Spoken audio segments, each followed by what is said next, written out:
देखिए आगे हम करते हैं ट्रेन वाले क्वेश्चन। ट्रेन वाले क्वेश्चन करने से पहले आपको मैं कुछ बेसिक बातें समझाना चाहता हूं, तो पहले वो समझ लीजिए। देखिए, मान लीजिए एक रेलगाड़ी है, ये कोई रेलगाड़ी है, ठीक है। ये रेलगाड़ी किसी एक पार्टिकुलर पॉइंट, वो पॉइंट को व्यक्ति भी हो सकता है, खंबा भी हो सकता है, कोई पेड़ भी हो सकता है, अगर उसको पार करेगी तो वो किसकी दूरी को पार करेगी? वो अपनी ही लेंथ को पार करेगी, ठीक है। मान लीजिए ये कोई आदमी है, ठीक है।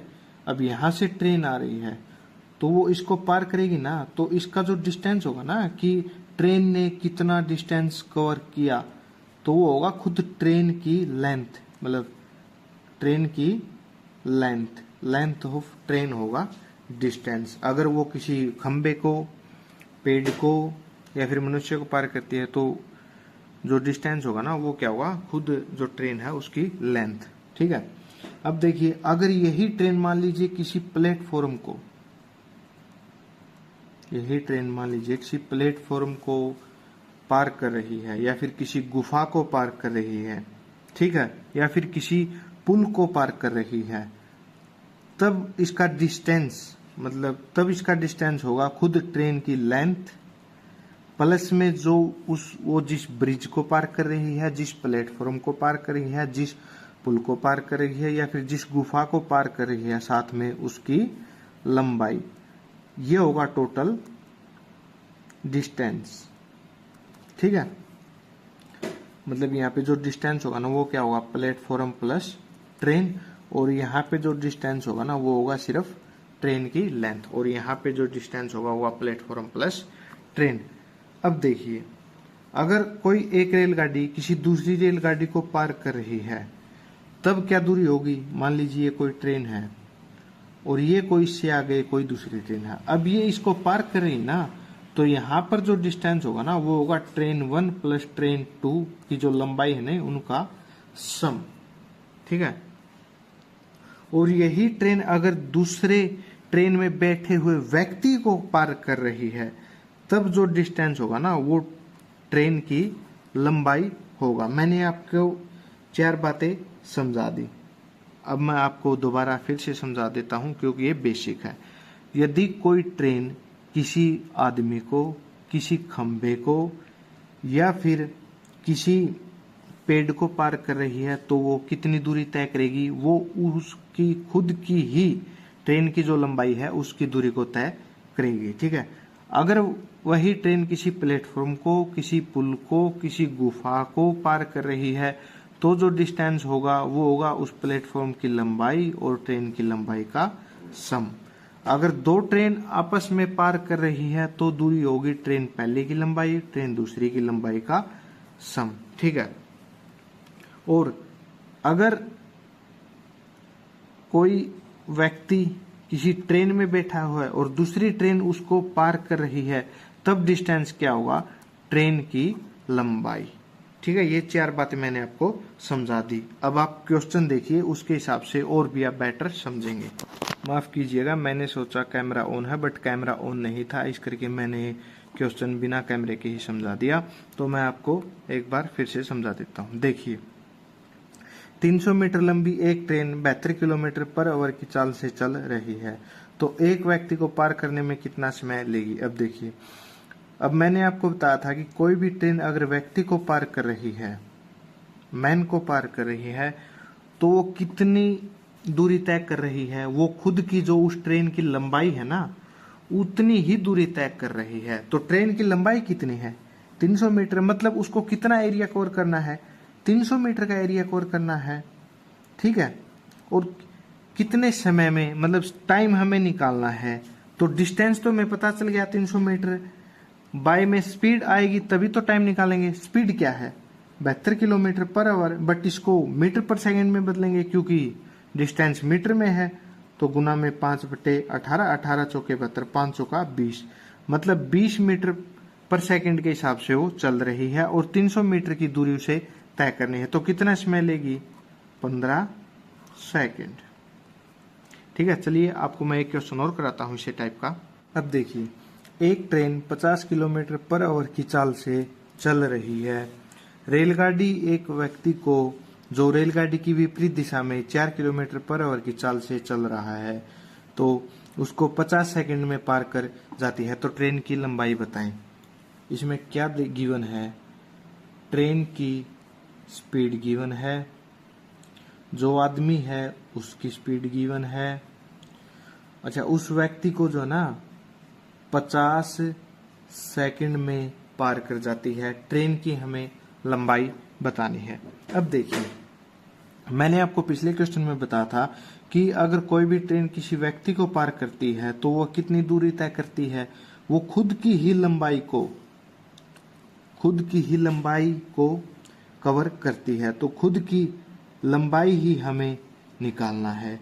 तो लंबाई मतलब डिस्टेंस होता क्या है? Speed into time. स्पीड क्या है? देखिए 50 किलोमीटर पर आवर तो है ना, वो ट्रेन की लंबाई है जो इस तरफ चल रहा है, स्पीड है जो इस तरफ चल रही है।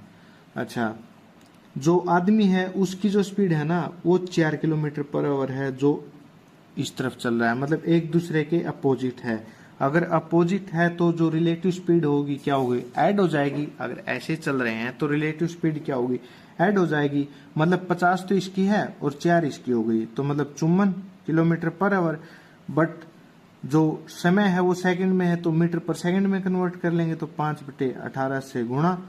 अच्छा, टाइम में कितने में पार कर जाती है? 50 सेकंड में, तो 18 तिये 54, 5 तिये 15, 15 पापी 75, 750 मीटर जो है ना वो ट्रेन की लंबाई है।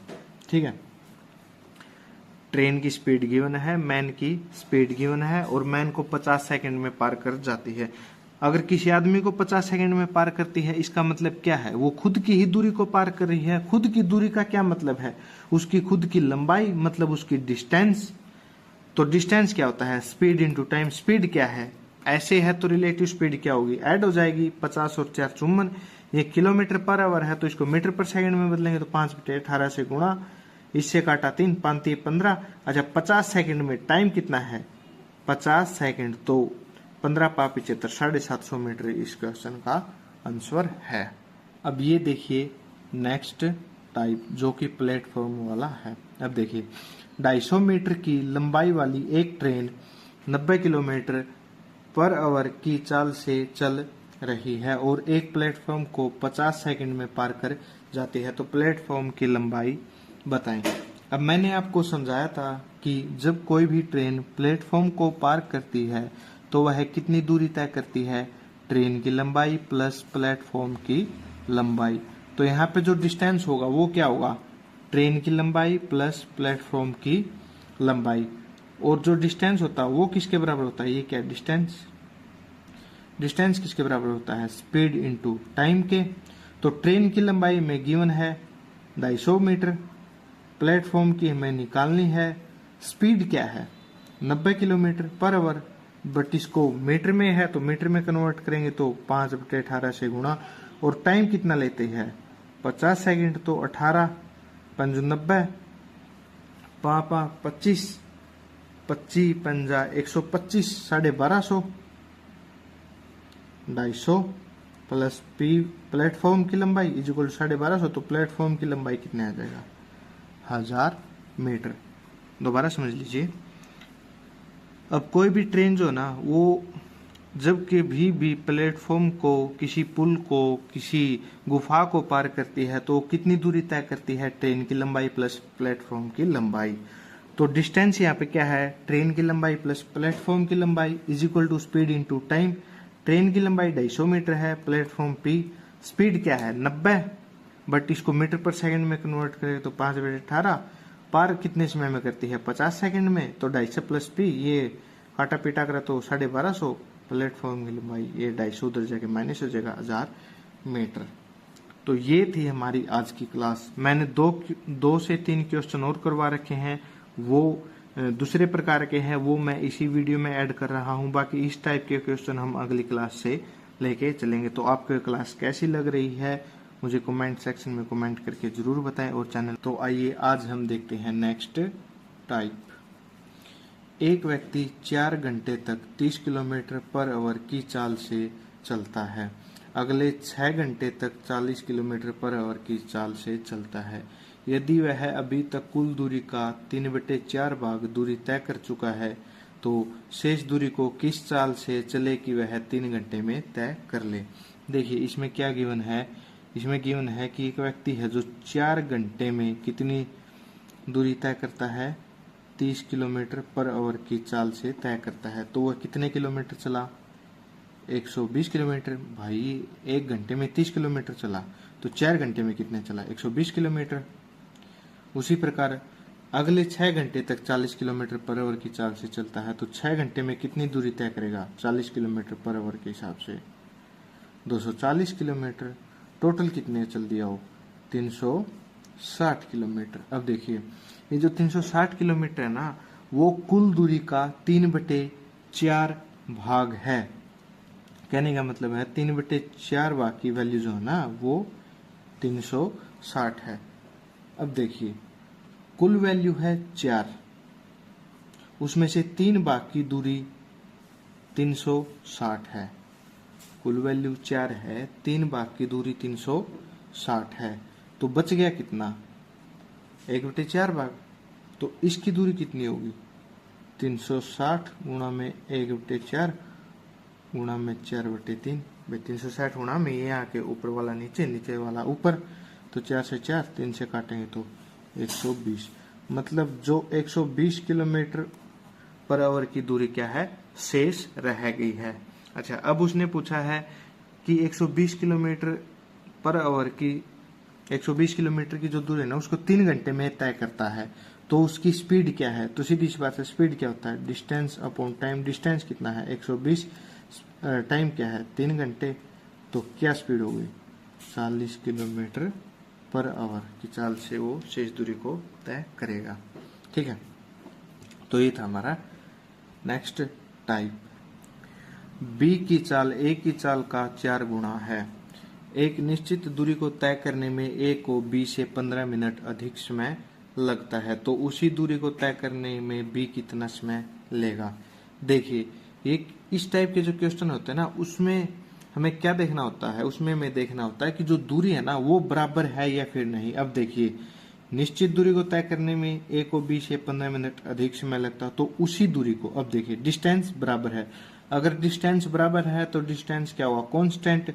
मतलब जो स्पीड है ना वो इनवर्सली प्रोपोर्शनल किसके होगी, टाइम के।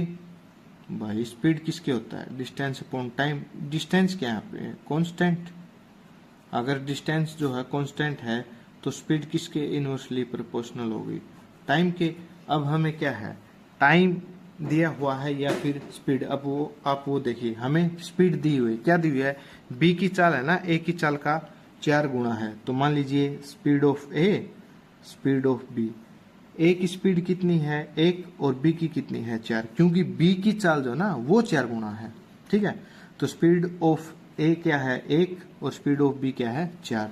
तो टाइम क्या हो जाएगा इनका, इनवर्सली प्रोपोर्शनल। मतलब ये 4 मिनट, ये 4 मिनट लेगा और ये 1 मिनट लेगा।